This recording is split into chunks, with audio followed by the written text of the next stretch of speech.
The first lie was whispered in the dark, long before police became involved, long before the town learned the truth.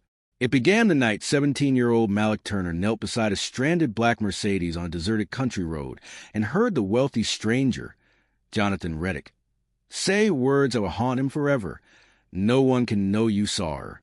But Malik hadn't seen anyone. Not yet. He only came to help.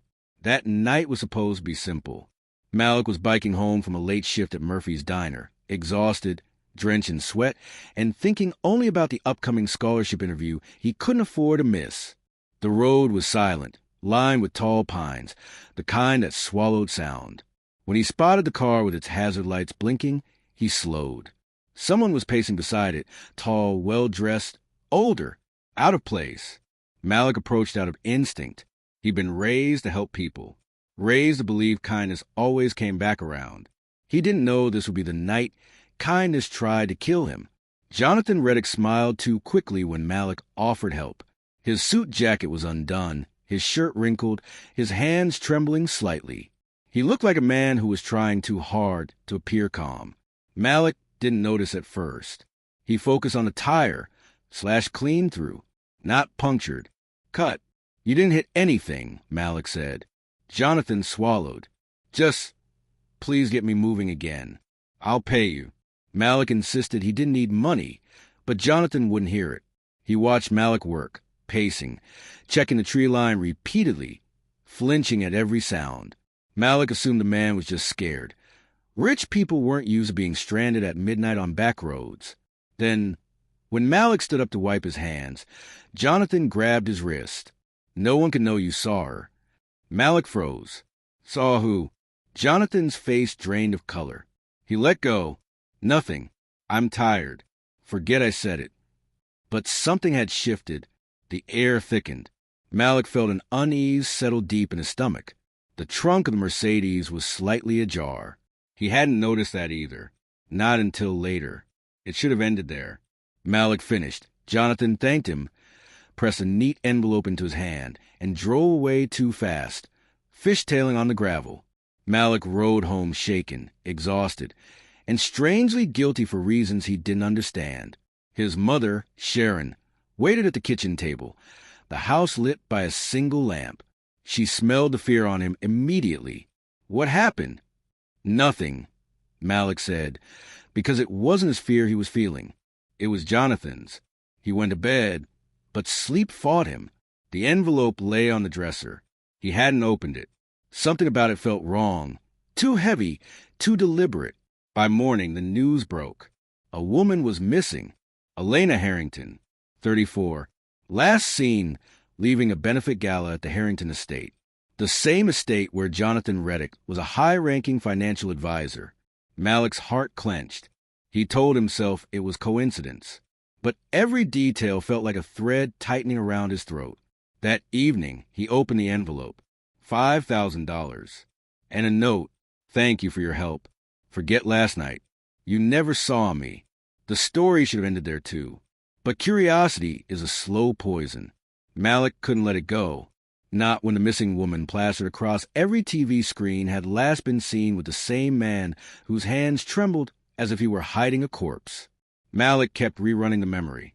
The slashed tire, the trembling hands, the trunk. Something inside him screamed for him to walk away. He was a black teenage boy in a quiet town that never looked kindly on boys like him. Digging around rich people's secrets was a death sentence. But silence was worse. He went back to the road, the place where he'd helped Jonathan. He scanned the ground, the tall pines, the dense brush. He noticed disturbed soil by the ditch. A rectangle, shallow, barely covered. He stepped closer. The smell hit him first. Before he could react, headlights exploded across the trees. A car screeched to a stop. Jonathan stepped out. You shouldn't be here, Jonathan said softly. Malik's knees nearly buckled. What did you do? Jonathan's expression cracked. Panic, rage, something like desperation. She made me do it. The words were wrong. So wrong. Jonathan stepped forward, voice trembling. She threatened everything. My job, my family, my reputation. She wasn't who people pretend she was. Malik backed up. Where is she? Tell me where she is. Jonathan's jaw flexed. You already know. He took another step. Malik ran. Jonathan shouted after him. Words Malik would replay again and again. If you talk, they'll never believe you. Not you. Not in this town. It was both a threat and a truth. Malik didn't call the police. Not that night. Not the next morning. He told himself he needed proof first. Evidence. Something undeniable. He didn't want to be dragged into a rich man's war. But the guilt grew sharp and jagged. 2 days later, officers arrived at the diner. They questioned the staff, asked about missing persons, asked specifically if anyone had seen a Mercedes parked on the Old Pine Road. Malik felt sick. Detective Mara Keating eventually approached him, calm, sharp-eyed, careful with her words. You work late here, she said. Ever take Pine Road home? Malik lied. No, ma'am.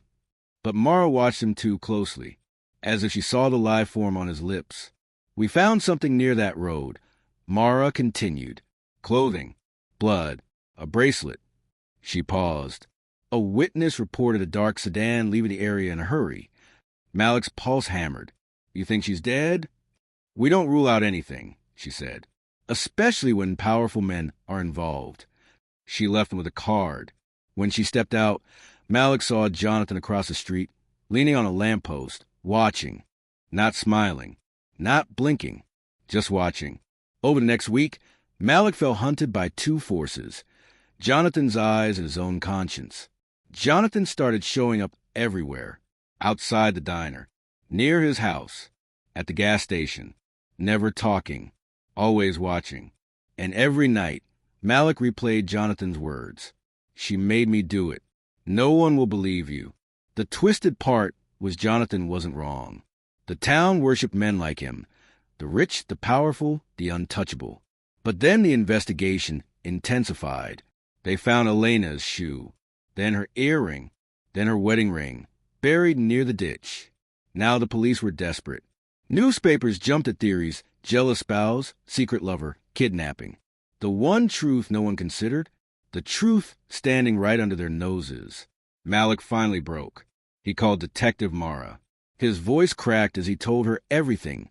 Jonathan, the tire, the envelope, the ditch.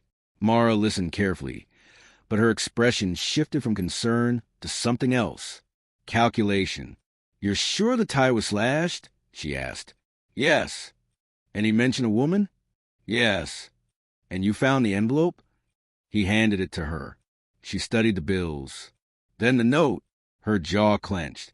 This is bigger than you realize, she said. Mara left with the envelope. Promised to call soon. She never did. 2 days passed. Then the news hit like a bomb. Detective Mara Keating had been placed on administrative leave for interfering in a high-profile investigation. Reporters whispered that she had leaked sensitive information. Others said she was obsessed with the case. Others claimed she tried to implicate the wrong person. Jonathan, Malik's blood ran cold. Someone was protecting him. Hard. Things spiraled quickly. Jonathan confronted Malik outside the diner after closing time. Rain hammered the pavement. Jonathan's suit was soaked, his hair plastered to his forehead. He didn't look powerful anymore. He looked frantic. You don't understand what she was doing, he hissed. Elena, she wanted to expose everything. Fraud, embezzlement, corruption. She threatened to ruin dozens of lives. His voice cracked. She wasn't innocent. Malik stepped back. So you killed her? Jonathan flinched. I protected myself. So she is dead? Jonathan hesitated. And that hesitation was the answer. I didn't mean for it to go that far, he whispered. But once someone knows too much, you can't take the risk. Malik felt a chill explode through him. Not from the rain. From the realization that Jonathan wasn't just talking about Elena anymore. He meant him. Jonathan stepped closer. I tried to spare you. I gave you money. I told you to walk away. His breath trembled. But now you talked. Malik stumbled back. If you touch me. Jonathan smiled for the first time in days. A hollow, broken smile. No one will ever believe you over me. Lights flashed suddenly. Police cruisers. Jonathan froze. Officers leapt out. Not for Malik. For Jonathan. He screamed as they cuffed him. Not angrily. Not defensively. Desperately. "She's still alive," he shouted. "You idiots. She's not dead." Those words ripped the night open. Alive? Malik's mind reeled. Was this another lie? Another manipulation? Or the truth? The officers didn't believe him. No one did. Jonathan was charged with kidnapping, obstruction, and possible homicide. The town celebrated. Headlines screamed. Justice felt close. Too close. The trial began 3 weeks later. But something was wrong. Very wrong. Jonathan's lawyers produced records, grainy security footage showing a woman resembling Elena walking through a bus station at dawn the morning after she vanished. No luggage. No coat. Just sunglasses and a scarf. The footage was unclear. Police insisted it wasn't real. But there was more. A suitcase found in a storage locker with Elena's initials. Flight records showing a ticket purchased under her maiden name. A note in her handwriting. "I'm starting over." Jonathan's lawyers argued Elena wasn't dead at all. She ran.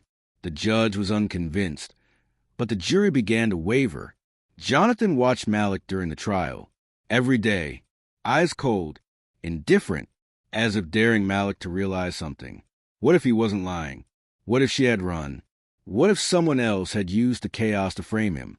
Malik's certainty shattered. Detective Mara, once so confident, avoided Malik's eyes now, as if she knew something she couldn't say, as if she feared what speaking the truth might cost. The jury remained deadlocked for days. Then the impossible happened. A mistrial.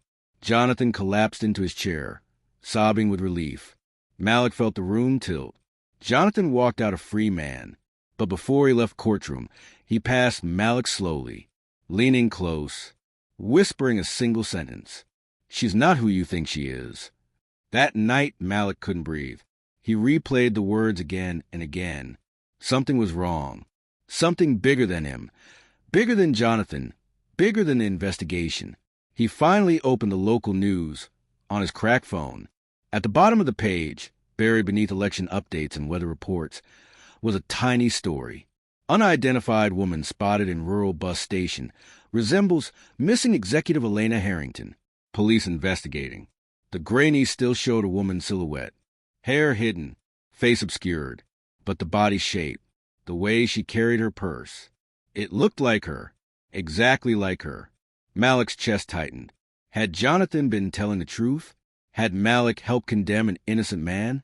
Or had Jonathan planned this all along? Had he staged everything? Tire, envelope, ditch, to manipulate Malik into becoming his alibi, his witness, his pawn? And if so, where was Elena? Malik stared at the photo until dawn. Then his phone buzzed. A new message. Unknown number. No text. Just a picture. A picture taken from across the street. Of Malik, standing in front of his house. Alone. Caption, "You're next." Malik's breath dissolved into ice, because the sender's number was blocked. But the style of the photo, the angle, the timing, it felt like Elena, or someone pretending to be her, or someone who wanted him to think she was alive. And the final question burned through him as the sun rose. Had he uncovered the truth, or stepped straight into the beginning of a much darker game?